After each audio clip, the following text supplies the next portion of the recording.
것 같고, 지중해성 기후의 특징이 뭐예요? 제일 첫 번째 특징. 누군가 했다. 아무 얘기나 틀려도 좋아요. 내가 제일 바라는 건 틀리는 거예요. 많이 맞추면 경련하지만 짜증난다 했죠. 자, 뭐라고? 우와, 나 저 학생 진짜 좋아하는데 어떻게 정반대로 얘기해. 나를 배려해 준 거예요, 저거는. 난 너무 고마워요. 지중해성 기후는 습하지 않다는 거예요. 근데 진짜 고마워요. 내 지금 기뻐 미치겠어요. 굉장히 빅피처예요. 이 큰 그림을 그려주는. 뭐냐면, 해운대 여름 되면 어떻게 해요? 해운대 바닷가 가면 파라솔 팔죠? 팔아봤자입니다. 파라솔을 해도, 파라솔이 햇빛을 가려주던 내 몸은 어때요? 후덥지근하죠? 찐득찐득하죠? 이유는 대한민국의 기후는 습하기 때문에, 습기가 많기 때문에. 근데 왜 이 지중해권에는 여기는 뭐고, 지금 요 지도는 요 이집트다, 요 대륙은. 요거는 뭐 같노? 내가 잘 그렸는데, 요건 뭐 같노? 고마워요. 이탈리아. 로마는 요쯤에 있겠지. 요쯤에 있겠지.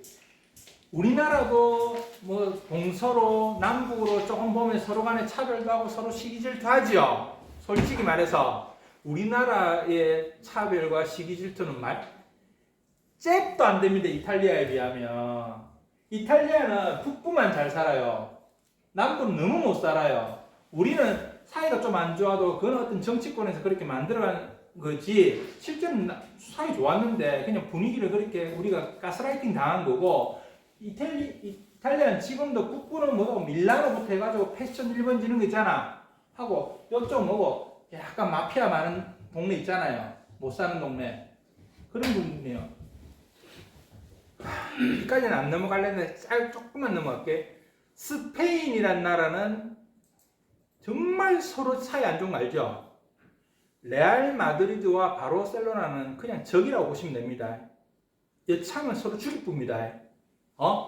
그래서 스페인의 축구 선수들 개개인의 능력은 뛰어난데 합하면 우승을 못하는 거예요. 합이 안 맞는 거예요. 왜? 서로가 너무너무 적대시 하기 때문에. 기본적으로 서로를 너무 학살을 했기 때문에. 또 2차 대전물에 프랑코 그 장군이 있었죠. 근데 그까지 넘어가면 오늘 아무것도 진행이 안 되기 때문에 하는 거고, 그러니까 우리나라만 문제가 있는 게 아니라 다 나라마다 속사정 다 있습니다. 제가 기회 될 때마다 얘기하겠지만도 어쨌든 이태리, 요 이집트 적어줘야 되나? 나일강까지 적어서 안 적어도 될줄 알았더만. 이집트다. 자, 그럼 내가 그러면 지중해성 기후 얘기하다 말했죠. 지중해성 기후라는 요 이태리, 또 그리스, 터키, 또 이집트, 요 연안이 뭐다? 여기가 뭐 바다가, 큰 바다가 지자가 빠졌노? 지중해잖아요. 지중해, 바다. 여기 태평양. 여기로 넘어오면 대서양이 있겠죠? 그냥 흐름만 잡아라. 그리고 내가 여기 에게 했잖아, 에게해. 요거는 그리스 자기 앞바다. 우리 기장 앞바다처럼. 기장 앞바다처럼 그리스 연안 바다는 그냥 에게를 하고, 근데 에게를 다 품고 있는 게 지중해잖아. 더 큰 개념에서는. 그죠? 어쨌든, 요 지역인데, 지중해성 기후는 뭐다? 다시 이제 그만 거꾸로 설명하면 되죠? 테라스만 있으면, 천막만 치면 바로 시원한 바람이 들어온다. 건조한 기후이기 때문에. 햇빛만 막아주면, 그래서 이 지역은, 그러니까 우리나라의 파라솔 개념은 그 의미가 없다는 거예요. 햇빛을 막아봤자 후덥지근한데, 지중해성 기후를, 그래서 뭐다? 옛날에는 뭐가 없었노? 에어컨이 없었죠? 당연히 여름이란 게 있었으니까 사람들은 어디에 살고 싶겠노? 그러니까 지중해 이 지역이 살고 싶겠죠? 뭐 때문에? 기후가 좋으니까. 그래서 지금도 유럽 사람들은, 유럽 애들 바캉스 간다 그러잖아. 막 한 달씩, 보름씩. 유럽 사람들도 어디로 바캉스 가면 다 이 지중해성 기후가 있는 요 지역으로 다 여행을 오잖아요. 지금도. 근데 지금은 나는 개인적으로 솔직히 있잖아요. 뭐 해운대 바닷가 놀러 가는 거 여름 되면 그 의미가 없어요. 집이 제일 시원한데. 우리 어릴 때만 하더라도 에어컨이라는 개념이 거의 없으니까 부산은행에만 있었어요. 그때도. 그러니까 사람들이 맨날, 나도 생각나. 나도 80년대 90년대 나도 너무 지치면 은행 가서 앉아 있었어요. 그럼 막 눈총 줘요. 니 뭔데 이런 눈총 줘요. 그래서 끝까지 앉아. 내 성격 알지? 끝까지 앉아 있죠. 너무 더운데. 이해됩니까? 근데 지금도 사람들은 머릿속에 뭐다? 그게 DNA인 거예요. 더우니까 바닷가 가야 되고 뭐 이런 거 있잖아요. 사실은 지금 현재는 이 세상 뭐 집이 제일 시원한데. 여기까지 이해됩니까? 어쨌든 예전에 에어컨 없던 시절에는 뭐다? 이 지역이 많이 사람들이 몰려 살 거고 문명이 발달하기 시작했겠죠. 여러분들이 그래서 내가 아까 서두에 꺼냈잖아요. 원래 계획은 없었지만 여러분이 생각하는 유럽, 지금 영국 땅, 프랑스 땅, 독일 땅 같은 경우는 옛날에 살만한 곳이 아니었다 이 말이에요. 날씨도 안 좋고 추울 때 막 춥고 노르웨이 이런 데 있잖아요. 바이킹 있던데 유일하게 전 세계적으로 에어컨 없이도 잘 살 수 있고 여러 가지로 좋았던 시기는 요 지역이니까 여기서 뭐가 나오는 여기 결국 로마잖아. 결국 이탈리아가 지금의 그리스 로마 시대 뭐 나오잖아요. 그리고 여기 이라크가 뭐고 페르시아 제국이었잖아. 예를 들어서 무슨 이집트야 뭐 워낙 몇천 년 됐고 그러니까 여기 다 문화권이 거의 2000년 가까운 세계의 역사 솔직히 예수 태어나기 전 역사라고도 할 수 없잖아. 그럼 2000년 지구는 45억 년이 됐든 70억 년이 됐는지 모르겠지만 실제로 우리가 역사를 할 수 있는 건 그 2000년이잖아. 고작. 그러니까 기본적으로 우리가 역사를 할 수 있는 그 대부분을 차지했던 데가 거의 1453년. 내가 갑자기 날짜를 얘기해볼까? 연도를 정확하게 얘기했다. 1453년에 이거 나와 있습니다. 교재 지금. 1453년이라는 날짜는 나중에 할 거니까 지금 안 보셔도 돼요. 중세가 끝나고 중세는 뭐가 끝나는 걸 중세를 끝났다는 줄 알아요? 로마 제국이 완전히 멸망한 시점이 그날이에요. 1453년. 그리고 이슬람 제국, 오스만 투르크 제국. 오스만 투르크 제국이 지금이 어디고? 민족이 터키잖아요. 터키 지금은 좀 우습게 보이고 아이스크림만 쫀득쫀득 아이스크림만 만드는 것 같아도 정말 막강한 나라였습니다. 유럽에서 거의 400년 동안 유럽을 지배했다고 하도 돼요. 거의 지금의 터키 민족이. 그래서 그 터키 민족이 1453년도에 콘스탄티노플을 함락하면서 그때부터가 중세가 끝나고 근세가 시작된다는 말이 나와요. 여기까지는 그냥 다시 할 거니까 지금 외우실 필요 없어요. 그냥 말만 지금 들으세요. 근데 금방 김송 교수가 콘스탄티노플을 함락하면서란 말을 했죠. 그게 도시 이름인데 어디게요? 지금의? 이 시험 문제 나옵니다. 어디게요? 이스탄불. 이스탄불은 지금 어디 있는 나라 도시예요? 이 정도는 좀 해도 이스탄불 이거 영화에서도 이거 첩보 영화 하면 맨날 이스탄불 배경은 007 같은 거 보면 이스탄불 왜 지금도 이스탄불은 지리적으로 정말 전 세계적으로 굉장히 중요한 지리적 위치를 갖고 있어요. 적성 국가들이나 어떤 연합국이나 해서 이스탄불 지금 어디예요? 그 어느 나라에 있는 도시고? 터키. 자, 질문. 터키의 수도는 어디입니까? 앙카라입니다. 이스탄불은 우리나라 지금 경주 같은 곳이에요. 수천 년 동안 수도였지만 지금 터키의 수도는 앙카라는 행정수도.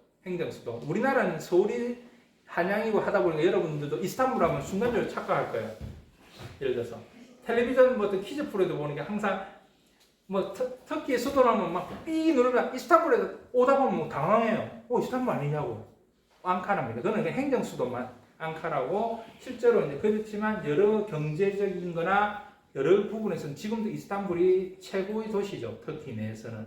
그 위치는 지금 여기 말했던 요 곳인데 좀 이따 다시 또 설명드릴게요. 좀 약간 두서없이 보일지 모르겠지만 지중해성 기후부터 끝내놓고 얘기할게요. 자, 금방 더 얘기했지만 뭐다? 테라스만 딱 치는 순간에 그죠? 시원한 바람이 들어옵니다. 아까 제가 김수홍 교수의 생각이지만 세계 최고의 인류를 발전시킨 발명은 비료를 했죠. 이 생각에 일단 변함이 없습니다. 아무리 집에서 고민해도 비료예요. 지금 여러분들이 검색해도 뭐 그런 거 최고의 발명품이 뭐냐 비료로 나오지는 않는 걸 알고 내가 검색을 안 해봤으니까 집에서 내가 고민과 고민에 거듭하다 보니 비료 같더라고. 사람들이 배불리 살게 됐으니까 그죠? 근데 그 배불리 살기에 비료가 땅을 지력을 세워줘서 영양분을 계속 공급을 해줄 수 있기 때문에 지금 북한이 못 사는 이유가 비료 공장이 없잖아. 그 비료가 뭘 또 만드는 탄약을 만들잖아. 난 북한은 마음껏 비난해야 된다 생각해요. 돈 대줬다면 지금 무기 만들고 있는 거잖아. 그게 타협할 요소가 어딨냐 거기다가. 혹시 몇 년 전에 베이루트 항 있잖아요. 바레인. 베이루트에 거의 핵폭탄급 폭발이 생겨가지고 많이 죽었죠. 그 왜 그래 죽었노? 비료 쌓아놓은 거 그게 폭발했잖아. 비료가 어떤 공기 중에 딱 그 조건이 맞아버리니까 터져가지고 그게 거의 핵폭탄, 소형 핵폭탄에 준하는 폭발이 생긴 거예요. 마이도 죽고 완전히 초토화 됐잖아요. 근데 그게 뭐다 비료를 쌓아놨거든. 베이루트 그 항구에다가 비료 공장이 폭발한 거잖아요. 요거 그냥 웬만한 사람 아는 비밀인데 우리나라 사람은 잘 모르고. 미국에서 있잖아요. 만약에 비료를 농부도 아닌데 미국에서 비료를 몇 킬로씩 이제 몇십 킬로씩 막 주문하잖아. 바로 FBI가 뜹니다. 감시 들어갑니다. FTF 뭐고? ATF 미국 그 무기 거래하는 거 뭐 잡으러 다니는 그 기관 있잖아. ATF 맞지? 네가 물어보면 내가 잘못인가? 어쨌든 바로 딱 감시 들어갑니다. 농부도 아닌 사람이 그 농부라고 주문하더라도 얘가 지가 경작하는 것보다 훨씬 많은 비료를 주문하잖아요. 일단 감시 들어갑니다. 그걸 보고 공공연한 비밀이라고 그래요. 알만 사면 아는 비밀. 이해됩니까? 오클라호마라고 뭐 대형 테러가 있었잖아. 그때도 비료로 폭발시킨 거잖아. 그걸 합성을 해가지고. 어쨌든 뭐 이 얘기를 갑자기 꺼낸 거는 지금 그래도 또 우리 관광 시간이니까 내가 이 지중해성을 기후를 설명하기 위해서 인류 최고의 발명 중에 하나는 뭘까요? 하면 에어컨이란 말도 하는 거예요. 그냥 우스갯소리로. 그럼 뭐 일리 있겠죠, 그죠?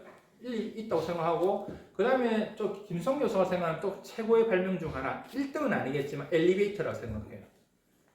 엘리베이터가 없으면 20층짜리 아파트를 지을 수가 없잖아요. 그죠?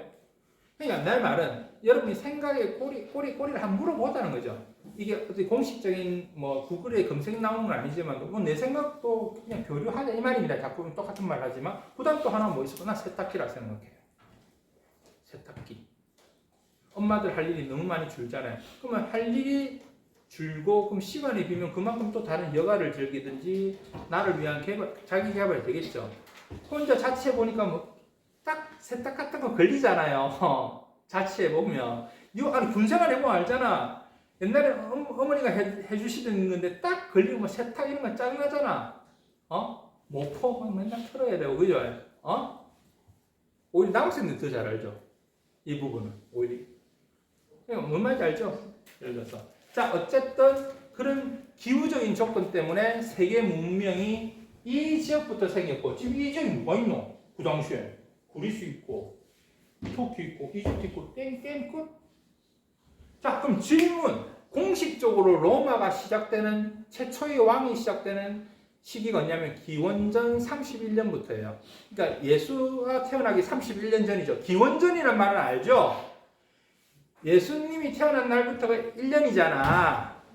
그러면 예수가 태어나기 31년 전이 그러니까 기원이란 말은 예수가 태어난 날부터를 기원으로 치니까 그죠? 예수가 태어나기 31년 전이란 말이죠. 그리고 왜 자꾸 김성대에서 자꾸 기원전 31년 하냐면 역사적으로 기원전 31년은 굉장히 중요한 역사적인 사건이 많이 벌어졌거든요. 그래서 혹시나 뭐 그걸 31년을 적으라는 시험 문제는 없어도 그죠?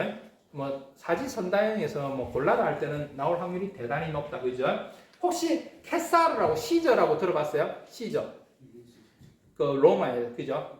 완노라 보안노라 뭐 이런 하거나 브루투스 노마지 하면서 그 로마를 황제는 되지 못했지만 실질적인 여러분이 알고 있는 로마를 거의 만들었던 사람이 케사르 시저예요. 시저. 혹시 여러분들이 독일에서 있잖아요. 황제를 뭐라고 발음하는 줄 알아요? 카이저라 그래요. 카이저란 말이 다른 말로 시저에서 나온 그 어원이에요. 그러니까 로마를 만든. 근데 로마의 시저가 결국은 거의 로마를 거의 난 아는 게 많은 건지 정리를 못하는 건지 모르는데 몽골이라는 원나라를 징기스칸이 만든 건 아니잖아요. 태무진이 만들었잖아요.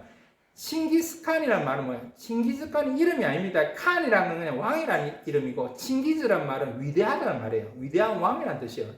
실제로 여러분이 알고 있는 칭기스칸의 본명은 태무진이죠. 그런데 여러분이 알고 있는 진짜 몽골이라는 나라를 형성한 사람은 그 손자인 쿠빌라이입니다. 쿠빌라이는 들어봤죠? 들어봤다 또. 영상 찍고 있으니까. 아시겠죠? 그리고 그 쿠빌라이 때 나온 게 또 마르코 폴로잖아. 마르코 폴로가 동방경릉에서 원나라까지 와가지고 쿠빌라이를 아련했던. 근데 지금은 약간 거짓말일 확률이 높다는 얘기가 나오는. 그럼 그 시절이다, 그죠? 이거 내가 알기로는 내 기억이 맞다면 태무진이가 그 몽골 그 어떤 부족들을 최종적으로 규합한 게 내 기억이 맞다면 그건 시험 문제는 안 낼게요. 1198년 경우는 난 기억해요. 그러니까 1200년이 되기 전이죠. 그리고 쿠빌라이 와가지고, 그리고 실제로 원나라는요, 왕조 98년밖에 유지가 안 됐어요. 한 1300년, 80년대에 나라가 이제 명나라로 넘어간 걸로 난 기억하거든요. 근데 왜? 몽골이 힘이 약해서가 아니죠. 너무 이 부족민들이 떠드는 유목민적인 생활을 하다 보니까 좀 무식했죠. 무식하다 보니까 문화를 형성 못하다 보니까 오히려 더 높은 문화에 힘은 있었지만 그 문화에 동화를 하지 못하고 그 발전 못 시키다 보니까 부패해졌죠. 부패해지면서 나라가 멸망한 거지 힘이 없었다고 볼 수는 없어요. 뭐 요거는 좀 지나가는 얘기처럼 들으시고, 그 얘기가 조금 두서는 없지만 뭐 어쨌든 시험 문제 얘기할 때는 또 편하게 얘기하고 좀 생각나는 얘기하는 스타일이라 가지고 이 보시면, 자 그러면 어쨌든 지중해성 기후 정도는 이제 아시겠죠? 그래서 문명이 발전할 수밖에 없었구나. 요 정도만 이제 느낌만 가지시면서 이제 들어가 볼게요. 그리스부터 먼저 할게요. 기원전 1600년, 기원전 16세기, 2세기 하면 지금 우리가 기원전부터 지금 2000년 흘렀다고 보고, 그죠? 더하기 하면 기원전 한 15세기 하면 어떻게 된다? 3500년 전이겠죠. 상식적으로. 그죠? 요때 미케네 문명의 그리스 군대와 소아시아의 트로이. 그러니까 여러분 트로이라는 영화도 뭐 브래드 피트 나온 영화도 옛날에 그냥 오시안에서 보신 적 있죠? 그럼 그 트로이는 지금이 어느 나라였겠노? 터키. 지금 내가 트로이라고 지금 지명은 없습니다. 트로이의 위치였을 거라고 추정되는 곳은 지금 발굴해보는 게 요즘도 돼요. 지금 터키 땅 안에 있죠?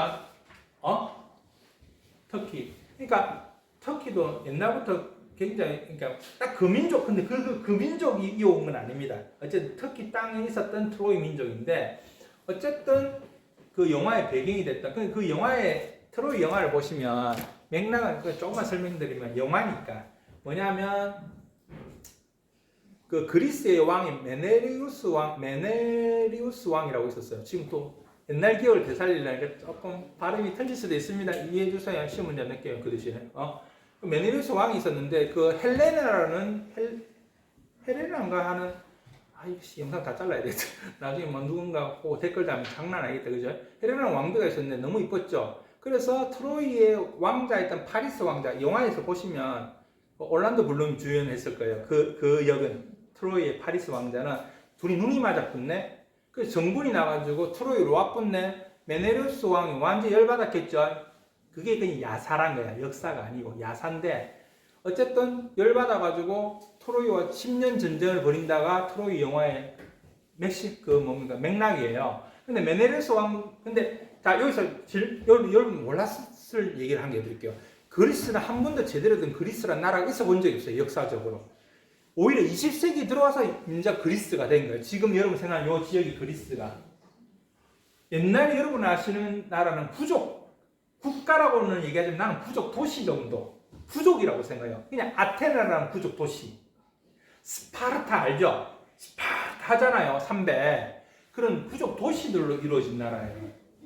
그 당시에는. 그렇지만 이라크는 뭐다? 페르시아 제국 아시죠? 들어는 봤죠? 아니, 신밧드의 몸도 모르나? 신밧드 뭐 양탄자를 타고 이렇게 뭐 나오고 하는 거 있잖아. 요술 램프를 하면 지니가 나오고 하잖아. 벌써 마음속에 이제 내시가 이것만 생각하는 거예요. 일단은 페르시아는 이때도 뭐라고 했다? 제국이라 했단 말이에요. 그냥 영하 300 생각하면 돼요. 영하 300. 영하 300은 솔직히 봤잖아. 어쨌든 이때는 그냥 부족, 그냥 마을 정도로 생각합시다. 아테네 마을, 스파르타 마을, 고린도 마을 이런 식으로 그런 식이었는데, 어쨌든 그거는 훨씬 뒤의 얘기입니다. 좀 죄송합니다. 지금 3,500년 전으로 다시 돌아갈게요. 페르시아 제국 얘기가 나올 때가 아니고 3,500년 전으로 가서, 그래 어쨌든 그때 그리스를 좀 대표하는, 그 부족을 대표하는 왕이 아가멤논이라는 왕이 있었어요. 왕이 있어가지고 메네로스 왕, 그러니까 왕이 여러 명 나오잖아. 왜? 부족마다 지금 왕이라고 칭했으니까. 그래서 메네로스 네가 막 왕비를 뺏겼어. 근데 희한하지 않나? 지금 생각해봐도 너무 옆에 왕 마누라 뺏긴 거 가지고 내가 뭐 때문에 열받아가지고 트로이를 공격해야 되겠노? 그치만 영화의 극상은 그렇다 그죠? 그래가지고 누가 나오노? 그래서 그리스에서 제일 싸움 잘하는 사람 누구? 이거 뭐고? 요 발목이 있는 요 건을 뭐라 그러노? 아킬레스 건이라잖아. 영화에서도 아킬레스를 죽일 때 어떻게 죽이노? 도가사를 헥토르가 파리스 왕자가 요 아킬레스 발목에 여러분 우리 깡패 영화 보면 사람을 안 죽이고 저한테 항상 아킬레스 발목에 아킬레스를 끊어버리더라고요. 불구 만들어버리잖아. 우리 이 건이 끊어지면 바로 그냥 사람 힘을 못 쓰잖아요. 무슨 뜻인지 아시죠? 그래서 유래된 게 아킬레스 건인 거예요. 아킬레스 건. 제2의 약점. 그걸 제2의 아킬레스 건을 찾아라 이러잖아요. 그래서 그리스 신화에 보면 아킬레스 이 발목이 유일한 약점이라고. 뭐 온몸에 뭔가 갑옷 같은 유압을 발라서 화살도 안 뚫리는 그걸 몸을 가졌던 게 역사의 아킬레스의 몸이었잖아. 유일한 약점이 몸에 숨을 쉬어야 되니까 아킬레스 건만 그 유압을 바르지 않았다. 이런 말, 난 지금 공부도 안 하고 옛날 기억으로 얘기하고 있는 거예요, 지금. 예를 들어서. 그 정도 아시죠? 그 다음에 또 누가 나오냐? 오디세이, 트로이 목마 정도는 들어보셨죠? 오디세이는 맹장이 아니고 지장이죠. 머리 쓰는. 여기까지, 웬만한 주인공 다 나왔다. 그리고 트로이는 유명한 왕, 헥토르 왕이 있고, 헥토르 왕자. 첫째 왕자. 파리스는 둘째 동생 왕자. 그러니까, 좀, 이게 영화에서는 제일 얄미워요. 올란도 블룸이.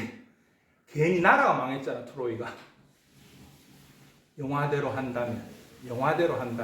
그런데 다시, 진짜 질문, 이제 웬만한 주인공 나왔다. 근데 영화에서는 그 아킬레스가 누가 브래드 피트로 나오죠. 근데 브래드 피트는 내가 너무 이래 말라간섭해 안 나가려는데 제일 친했던 사촌 파트로쿠스일 거예요. 자신이 없어요. 파트로쿠스인지. 어쨌든 파트로쿠스라 생각하자. 나갔는데 아킬레스 대신하고 죽는 바람에 아킬레스가 열받아 나가잖아요. 영화 속에서. 여기까지 이제 주인공 다 나왔다. 자, 그래서 결국에는 가가지고 아킬레스가 다 묵지로 헥토르 1대1로 뭐 해서 헥토르도 죽이고, 그죠? 그래서 근데 재밌는 건 10년을 전쟁했는데도 아킬레스가 있는데도 10년을 전쟁하네? 영화상에서도. 그렇지만 마지막에 트로이가 좀 이긴 것처럼 돼 있으니까 오디세이가 작전해서 우리 이제 물러나겠습니다. 10년 전쟁이 너무 힘드니까 해서 트로이 목마를 선물로 준다 했는데 그 안에 오디세이와 그리스 병사에 숨어 있다가 밤중에 뛰어내려와서 뭐 트로이를 멸망시켰다가 이 영화의 전체적인 줄거리다. 말이 되나? 말이 안 되죠. 고작 누군가의 왕비가 바람나서 갔다고 해서 10년을 전쟁한다는 말이 안 되잖아요. 자, 그럼 이제 정사로 넘어갑니다. 자, 뭐냐면 지금 내가 여기 좀 흑해라고 적어놨죠. 지도상에 5페이지가 더 잘 그려질 수 있습니다. 흑해라 했는데, 자, 약간 모양은 뭐 여기가 좀 육지인데 흑해라 했다는 건 뭐 흑해라 했을 때 해를 붙였다는 뜻은 무슨 뜻이에요? 바다란 뜻이죠. 만약에 전부 다 양 사면이 예를 들어 다 막혔으면 호수였겠죠. 그죠? 그러니까 어딘가 뚫려서 길이 있었겠네. 그죠? 길이 있기 때문에 호수처럼 생겼지만 해협이 있단 말이네. 근데 지금 제가 거의 여러분 육안으로도 안 보이는 공간이 해협인 거예요. 실제로는 아까 사진에도 몇몇 학생 봤겠지만 내가 보스포러스 해협이라 해요. 대한 해협처럼. 근데 이게 뭐냐면 터키 수도인 이스탄불 강처럼 흐르는 강이 아니고 해협인 거예요. 폭이 2km도 안 돼요. 폭이. 어찌보면 강폭도 안 돼. 강폭 정도밖에 안 돼. 2km도 안 돼요. 그냥 한 1점 몇 킬로밖에 안 돼요. 근데 그 폭이 누가 보면 내가 실제로 거기 가봤잖아요. 20년 전에. 누가 봐도 그냥 다리도 있고 이러니까 누가 봐도 강같이 보이는 강인데 누가 보면 보스포러스 강이라 해야 되는데 그게 해협이라고요. 지금 그 터키에 있는 내가 이스탄불에 적혀 있는 요 도시는요, 아침에 유럽으로 출근했다가 저녁에 다리만 건너면 아시아로 온다고 보면 돼요. 그래서 전 세계에서 유일하게 아시아 땅과 유럽 땅을 다 물고 있는 도시가 이스탄불인 거예요. 이해됩니까? 그래서 지금도 지정학적으로 굉장히 중요한 위치예요. 그래서 미국이 내가 기억하기로는 미군 기지가 있잖아요. 유럽에 있는 데가 내가 여러 군데 있겠지만 정확하게 아는 데가 독일에 하나 있고 그 다음에 터키에 있잖아요. 왜? 지금 봐봐. 터키 옆에 뭐가 있노? 적성국가 러시아 있지, 이라크 있지, 불가리아 있지. 그럼 여기에 있잖아요. 그럼 미군 기지가 있어야 되는 이유는 뭘까요? 저 질문 다시 할게요. 뭐 수업이야. 내가 여러분 누군가 4시 되면 4시라고 얘기해 주세요. 그래서 5분 더 갈 수도 있고 내가 말이 안 끊기면 하니까 그건 여러분 몫이다. 난 더 쭉쭉 할 수 있다. 자, 질문. 이제 상식을 좀 배워보자. 미사일의 진정한 기술이 뭐고? 질문. 자, 남학생들 힘내라. 미사일의 진정한 기술이 뭐고? 핵폭발 능력이가. 탄두의 어떤 TNT를 쓰면 되잖아. 그럼 내가 답 다 얘기했는데 파괴력 말고는 뭐가 남아있는 미사일 기술 중에 하나가? ICBM이 왜 ICBM이고? ICBM 미사일 하잖아. 그거는 폭탄이야 마음껏 실으면 되지. 거리지. 얼마나 멀리 갈 수 있냐. 그게 기술이잖아요. 이해됩니까? 근데 중요한 건 뭐다? 만약 터키를 뺏기면 어찌 돼요? 바로 여기서 프랑스에 쏘고 영국에 쏠 거아이가. 하물며 미국에도 쏠 수 있을 거아이가 뭐 수천 킬로인데. 근데 여기 터키에 만약에 연합국, 나토의 미사일 기지가 있으면 도로 역전이 되지로. 그죠? 내가 그러면 뭐냐? 미사일의 기술은 뭐다? 거리라고요. 그럼 최대한 우리 쪽 우방국이, 그러니까 터키가 못 살아도 나토에 가입을 시켜주는 거예요. 이해됩니까? 유럽연합, 나토는 뭐고? 나토는 일반적인 경제동맹체가 아니죠. 군사협력체잖아요. 왜 그럼 터키가 경제력이 못 따라가는데도, 유럽도 이렇게 유로로 묶일 때도 왜 아무나 안 낀가주는데, 너무 못 살면 경제력 차이가 너무 많이 나잖아. 통화도 같은 유로와 쓰는데 너무 격이 안 맞잖아. 이해됩니까? 근데도 터키는 비와준단 말이에요. 터키가 적성국 쪽에 있으면 너무나 문제가 많기 때문에. 지금 내가 세계사도 하고 하면서도 지금 그러니까 배경을 알아야 여러분들이 어떤 사례가 있을 때 어떤 내용인지 대충 감이 오잖아요. 자, 그런데 지금 내가 옛날 그리스 얘기하고 있는데, 자, 봐봐. 자, 이제 들어간다. 터키가 있는데, 요 해협이 그만 뭐랬어? 1점 몇 킬로밖에 안 된댔죠? 옛날에 치면, 자, 봐봐. 한 번만, 이제 진짜 중요한 얘기다. 자, 바다는 바다인데, 옛날로, 이제 3,500년 전에, 이렇게 호수처럼 생기면, 파도가 잔잔하겠나, 세겠나? 잔잔하겠죠? 옛날에는 항해술이 발전돼 있죠. 그 선박 건조술이 발전돼 있지 않겠죠? 그러면 최대한 뭐고? 바다가 안전해야 되겠죠. 그리고 그때도 뭐 아테네조차도 도시에 불과한데 여기 각자에 지금의 러시아가 없고 막 전부 다 마을이 있고 그죠? 또 교육을 하기에 무육을 하기에 뭐고 안전한 바닷길이 좋겠죠. 그리스는 근데 여기 지금 그리스 아테네는 지금 요 아테네가 여기 있습니다. 아테네가 프린터문이 있을 거예요. 스파르타가 한 요 정도 있어요. 스파르타가. 자, 만약에 이 지중해만 하더라도 보세요. 백길을 가는데 지중해 우리가 볼 때는 지금은 아무것도 아닌 바닷길이지만 옛날처럼 이 지중해 길도 진짜 파도 한 번만 제대로 치면 난파가 될 거 아니야. 그러니까 오히려 제일 안전한 데가 바다가 잔잔한 흑해 연안한 국가들과 교역하는 게 좋고, 그리고 그리스는 별로 작물이 나는 게 없어요. 유일하게 제일 잘 나는 거는 오렌지하고 올리브예요. 김수홍 교수는 정말 치즈를 좋아하고 정말 올리브 오일을 좋아합니다. 이래 생긴 건 타고난 겁니다, 그냥. 정말 좋아. 근데 그 외에 별로 척박한 환경이에요. 사실은 햇볕이 좋아서 올리브하고 오렌지가 당도가 좋고 하긴 하지만, 그러니까 그리스는 뭐다? 자기 자체 생산량이 좀 떨어지겠죠. 그래서 옛날부터 이 사람들은 선박 기술을 만들고 항해술을 만들 수밖에 없는, 그러니까 왜냐면 조건이 그러니까 풍족한 땅들이 못 살잖아요. 그건 아시죠? 풍족하면 별로 발전해야 될 게 없으니까, 그죠? 상식적으로. 그러니까 옛날부터 잘 살아야 될 수밖에 없는. 그래서 결국 그러면 뭐랬노? 자, 봐봐. 백길 타고 쭉 올라가는데 지금 누가 있노? 바닷길을 누가 막겠노? 갑자기 트로이가 막잖아. 그럼 트로이는 어떻게 막겠노? 통과료도 이라겠죠. 그 통과비 줬어.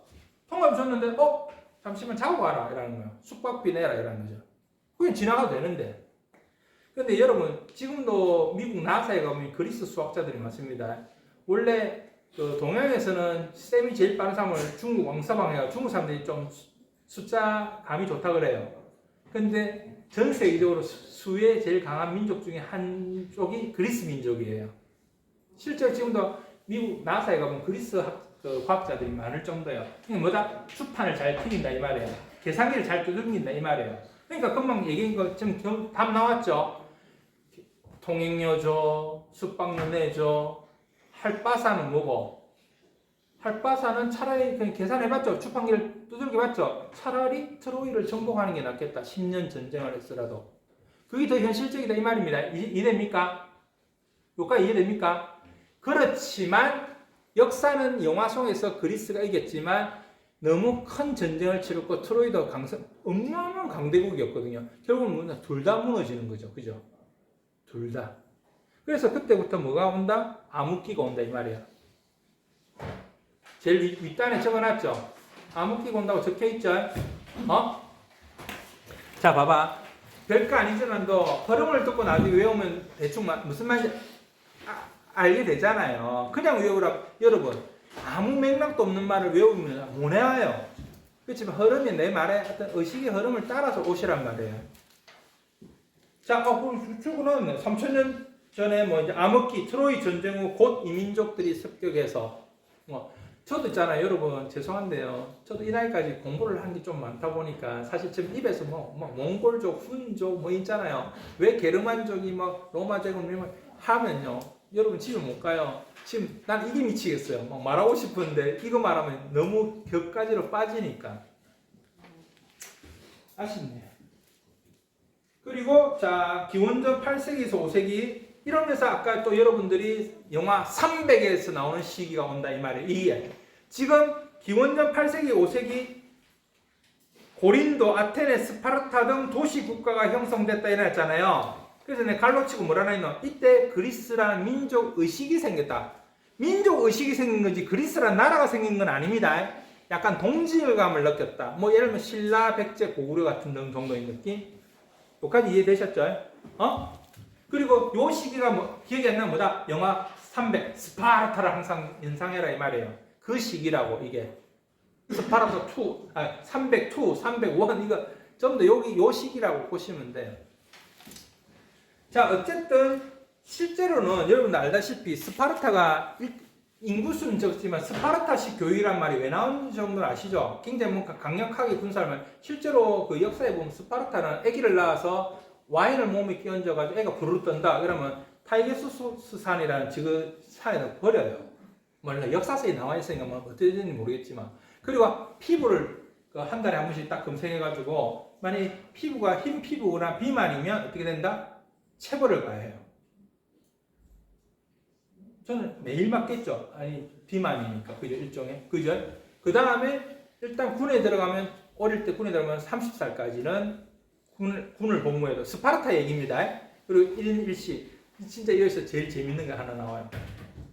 만약에 화살을 맞았는데 가슴에 맞으면 가족장을 치러줘요. 근데 등에 맞으면 버려요. 도망가다 맞았다고 생각하는 거예요. 그래서 활이 날라오면 무조건 돌아서 가슴에 맞아야 되겠죠. 그죠? 어쨌든 그런 식으로 그래서 스파르타 하면 뭐가 나오면 1당 100이란 말이 나오는 거죠.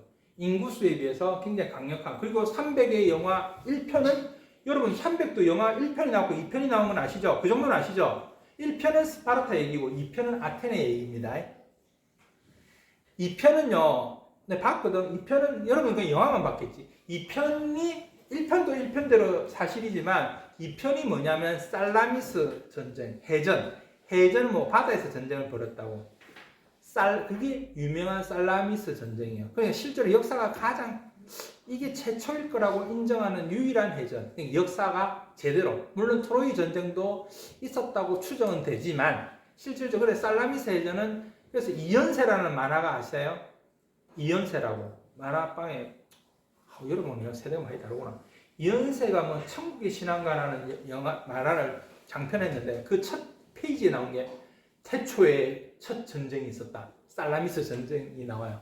해전, 바다에서 싸웠어요. 그건 300 영화 2 보면 나옵니다. 그것도 다 페르시아잖아. 1편도 페르시아, 2편도 페르시아가 덤벼죠. 근데 다시 얘기합니다. 페르시아는 지금의 이라크 지역이지만 뭐다? 그때는 이미 이라크는 제국이었다. 원래 상대가 안 돼야 되는 게 맞단 말이야. 그래서 요 살라미스 전쟁이 나오면서 또 뭐가 나온다? 마라톤 전쟁이 나오죠. 마라톤 평야에서 벌어진. 사실 수적 이론이나 여러 가지로 뭐다 페르시아에 질 줄 알았는데 결국 뭐다 연합체인 그리스가 이기잖아. 마라톤이 왜 42.195km인지는 아시죠? 페르시아에 이겼다는 소식을 왕에게 알리려고 병사가 갑옷을 입고 뛰어간 마라톤 평야를 뛰어간 거리가 뭐다? 마라톤 평야에서 왕궁까지 뛰어간 거리가 42.195km란 말이에요. 그걸 기념해서 마라톤이라는 경기가 나왔잖아요. 이 정도는 뭐, 그 정도는 다 알고 계시는 내용이죠. 그죠? 그러니까 마라톤, 괜히 세련된 파라 말한다. 마라톤 전쟁하고 그 살라미스 전쟁은 역사가 알아주는 건데, 자, 여기서 참 재밌는 얘기 한 게 또 나와요. 뭐냐면, 자, 아테네가 이때부터 교만해져요. 원래는 아테네는 사람들이 다 아테네는 이제 멸망한다고 생각했는데 어쨌든 아테네 혼자 싸운 건 아니죠. 스파르타 뭐 그리고 내가 지금 고린도 그리고 다른 부족들도 다 힘을 합 텐데 일단 주축은 아테네가 됐겠죠. 근데 아테네가 딱 승리하고 나니까 우리가 페르시아를 이겼네. 그리고 군사적으로도 원래 남을 공격에서는 거의 3배 이상의 전력을 갖고 있어야 되는 거 알죠? 방어하는 쪽은 1이라면 공격하는 쪽은 원래 3배수 이상이 돼야 전쟁에서 승리하는데 이 정도 알면 전력이든 뭐든 그 정도는 뭐 들어보셨죠? 그죠? 어쨌든 페르시아가 졌어요. 지고 물러나니까 아테네가 약간 우리가 좀 한다 그러면서 야 이제 또 쳐들어올 수 있으니까 우리 좀 이제 해서 돈도 내고 군사도 좀 보내줘. 이제 우리가 동맹체를 맺자. 공동체를 씌워 동맹체를 맺자 하겠죠. 그런데 아테네가 또 교만한 게 뭐냐면 야 군사 못 보내 그럼 니는 돈 보내 이래 됐겠죠. 다른 옆에 나라 같은 뭐 고린도 같은 나라한테. 그러니까 누가 삐끼겠노? 그 중에 제일 상대할 만한 나라 누구 좀 전에 다 얘기했잖아. 스파르타잖아. 근데 중요한 아테네가 조금 실수한 거 있어요. 아테네가 그래 돈 받은 걸로 뭘 만들었다? 세계문화유산 1호인 뭘 만들었다? 파르테논 신전을 만들었죠. 아까 사진 본 학생이 봤던 그 파르테논 신전 이렇게 생긴 거 아시죠? 이게 세계문화유산 파르테논 신전, 테논 신전. 이걸 내가 적었으니까 시험 문제 내도 상관없네, 그죠? 내든 안 내든. 죄송해요. 이건 반말 안 할게요. 우리 엄마가 오늘 아침 말하더라. 학생들이 반말 안 했어요. 이러면 됩니까? 예? 세계문화유적 1호란 말이야. 참 그렇죠. 세계문화유적 1호라는 거는 참 아픈 사연들이 많다. 실제로는 제가 볼 때는요, 만리장성도 정말 많은 피를 가지고 이루어진 건 아시죠? 근데 피라미드는 어떨까? 그거 아세요? 피라미드는 돈 다 줬디. 월급 줬디. 일본 징용군한테도 월급 다 줬습니다. 그 당시에. 돈 안 받은 거 아닙니다. 월급 다 받은 기록 다 있어요. 월급을 받은 기록이 일본 장부 다 갖고 있어요. 받았는데도 쥐가 그냥 안 받았다면 안 받은 걸로 된 것 뿐이고 그 다음에 그거 다 노무인다고 다 보상했어요. 6,400억 들여가지고. 그러니까 상대 나라도 지금 짜증이 나는 거야. 맨날 사과하라고. 그래서 일본이 몇 번 사과했는데 세알림가 23번을 사과했어요. 총리가. 우리나라 지금 대통령이 23번을 사과하고 돈 달라는 데 계속 줬잖아요. 이 또 넘어오면 안 되겠죠. 또 반항이 시작될 수 있으니까. 뭔 뜻인지 알겠죠? 유일하게 피라미드도 보면 피와 땀으로 이루어졌을 것 같잖아요. 근데 피라미드는 나일강이 범람을 하잖아요. 근데 아까 비로 얘기했지. 범람을 하면서 또 땅이 미네랄, 그 물속에 있는 미네랄하고 섞여가지고 땅이 조금 그러니까 비옥해지는 거죠. 그래서 나일강 주변 좀 검은 땅이라서 어떤 단어가 있는데 생각이 안 나니까 테라는 수비림이니까 테라는 아닌 것 같다. 그죠? 나중에 찾아보든지 뭐 테라인 것 같은데 어쨌든 근데 그렇게 해서 농번기를 지나갔을 때 사람들이 놀고 먹으니까 이집트에서는 오히려 월급을 주면서 피라미드를 만들어간 겁니다. 그러니까 그렇지만 파르테논 신전 같은 경우나 이런 데는 역사적으로 어찌 보면 파르테논 신전을 짓고 나서 그리스가 2000년 동안 멸망했다고 보시면 돼요. 여러분이 알고 있는 그리스 신화에 나오는 그리스는 기원전 31년경에 망해요. 예수가 태어나기 전에 망해요. 왜 질문? 4시. 너무 고맙다. 나는 그냥 네가 혹시 그리스어에 대해서 질문할 거 싶어가지고 너무 기뻤는데 4시 중요하죠. 근데 약간 조금 몇 마디만 마무리 한 5분만 주실 수 있겠어요? 내가 왜 이걸 부탁해야 되는지 모르겠지만 아시겠죠? 요걸 마무리 지어야지. 여기서 툭 보면 이상하잖아. 그죠? 죄송해요. 강의했을 때 재밌지 않나? 나는 지금 미치겠다. 지금 피가 걸렸는데. 요 얘기 정도만 하자. 파르테논 신전이 아까 사진 본 학생은 있겠지만 어디냐면 어떤 언덕 위에 있죠. 언덕 위에. 실제로 내가 가보니까 진짜로 외국은 희한해. 평지가 많아요. 프랑스도 가보면 다 평지에 에펠탑이 하나 있잖아. 우리나라처럼 산이 많은 도시가 별로 없어요. 뭐 영국도 평평하고 그죠? 뉴욕도 평평하고 다 하는데 어쨌든 근데 이 그리스 아테네에 가보면 희한하다. 땅이 쭉 있고 여기 이제 여기 바다다. 그럼 진짜 거짓말하고 도시에 이렇게 언덕이 하나 있어요. 크게 높지도 않고 여기 파르테논 신전이 있어요. 자, 근데 여기에서 아까 말했듯이 군사를 안 보내주는 애들한테 돈을 받아가 저런 거 만든. 지금 파르테논 신전 만들고 하니까 옆에 나라는 또 11월에 좀 짜증나네. 다 눈은 있으니까 짜증은 나잖아요.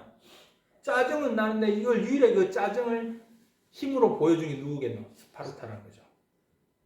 그리고 그 지지난주에 나는 그래서 야, 요즘 내가 왜 수업하는 거 뭐 뱅크런이고 이거 몇 년 동안 수업한 게 왜 수업 시간에 나오고 있잖아요. 하니까 난 좀 흥분되는데 그 일주일 전인가 2주일 전인가 한동훈 그 법무부 장관이 유럽의 그 유럽 법무부 장관들 만난다고 비행기 타러 갈 때 옆에 끼고 있는 책이 있어요. 빨간색 책 두꺼운 거 있잖아요. 그게 펠로폰네소스 전쟁사예요. 이거 시험 문제 내야지.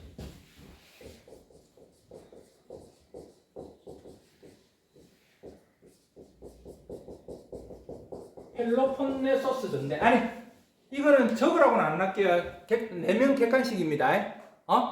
그러니까 대충 근데 내가 진짜 그때 공항에서 그것도 뉴스에 나오는데 펠로폰네소스 전쟁사를 빨간 책을 끼고 공항으로 가는 한동훈 장관 때 내가 소름 끼친 줄 알아요. 이건 내가 맨날 이거 그리스 얘기하면 수업 시간에 얘기했던 내용이거든. 시험 문제도 냈던 거예요. 매번. 그래서 나는 약간 내 혼자만 아무도 안 알아주는 나는 선견지명이 있나 이런 생각이 들더라니까요. 왜? 그게 중요하다 생각했거든요. 왜? 그리스와 스파르타가 30년을 전쟁해요. 이때부터. 페르시아를 이기고 나서. 그걸 뭐라고 부르느냐 역사적으로 그리스의 자살이라고 그래요. 그리스의 자살. 적혀 있을 거 아니에요. 그리스 자살 적혀 있지? 이때 그리스가 망해요. 즉 그리스가 제일 잘 나갈 수 있는 시절, 제일 찬란한 순간 정점에서 지들끼리 싸워서 뒤진 거죠. 그 전쟁이 30년 전쟁을 펠로폰네소스 전쟁이라고 하는 거예요. 아시겠어요? 그러면 왜 한동훈은 이걸 들고 있을까? 왜? 지금은 어떤 나라와 싸우고 있나? 미국과 중국이, 그죠? 그 틈바구니에서 그럼 내가 지금 단순하게 펠로폰네소스는 그리스의 자살이라는 정도만 수호하고 넘어가지만, 그죠? 그 전쟁에서 어떤 역학관계, 가장 잘 나갈 수 있는 순간에도 누구와 편을 먹고 누구와 관계했을 때 잘못하면 한 나라가 망할 수 있는가를 지가 비행기 타고 가는 10시간 동안 그 원서를 보겠다는 거잖아. 이해됩니까? 근데 여러분은 이 얘기를 뉴스에서는 그에 대한 어떤 표현도 없잖아. 그냥 펠로폰네소스 전쟁사를 원서로 된 겁니다가 뉴스의 일부는 끝. 관심 있는 사람은 관심 있는 대로 듣고 있어봤자 더 이상 이건 내용을 모르잖아요. 없는 사람은 그냥 관심 없고. 근데 여러분한테 난 그걸 얘기를 해줄 수 있다는 거죠. 예를 들어서 수업과 연계돼서. 그래서 난 흥분된다는 거예요. 즉 법무부 장관이지만 내가 볼 때 내 개인적인 생각이다. 법무부 장관이지만 어찌 보면 먼 미래까지 보고 있는 거구나. 이 친구도. 왜? 죄송한데 내보다 3살 어리거든요. 한동훈 장관이. 그죠? 막상 만나면 표시 인사드릴 겁니다. 아시겠죠? 네. 난 그 사람이 운전기사가 되는 게 꿈입니다. 왜? 운전기사가 제일 정보가 많거든요. 항상 옆에서 뒤에서 다 얘기하는 것도 운전기사들 다 얘기하더라니까. 법정에 나와서 사실은요 하면서 드라마 소재도 나오잖아. 그래서 딱 상대방 쪽 항상 운전기사한테 뭐고 돈 찔러주면서 전부 다 캐나잖아. 듣는 게 많으니까. 그래서 운전기사한테 잘해야 돼. 원래. 자, 오늘 다음 시간에 제보고 펠로폰네소스 전쟁사까지 했다고 얘기해 주세요. 자, 오늘 감사합니다.